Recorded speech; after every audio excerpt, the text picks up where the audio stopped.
বছর আগে ৩ আগস্ট ২০২৪ সাল। এই দিনটি হয়ে উঠেছিল বাংলাদেশে ছাত্র রাজনীতির ইতিহাসে এক মোড় বদলের মুহূর্ত। কোটা সংস্কার আন্দোলনের ধারাবাহিকতায় ঢাকার শহীদ মিনারে অনুষ্ঠিত ছাত্র সমাবেশ থেকে ঘোষণা করা হয় সরকার পতনের এক দফা দাবি।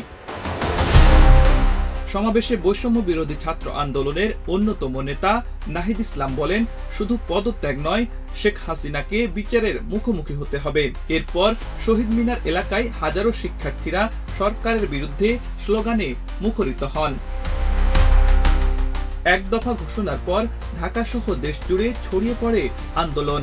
ঢাকা, সিলেট, রংপুর, রাজশাহী, বরিশাল সহ নানা জেলায় শিক্ষার্থীদের সমাবেশে উত্তেজনা ছড়ায়। কুমিল্লা ও বগুড়ায় ছড়া গুলিতে আহত হন বহু আন্দোলনকারী।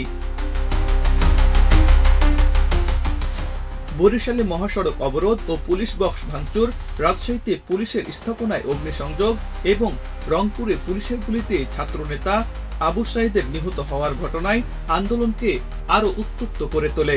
তবে তৎকালীন সরকার দাবি করে আন্দোলন তৃতীয় পক্ষের হাতে চলে গেছে।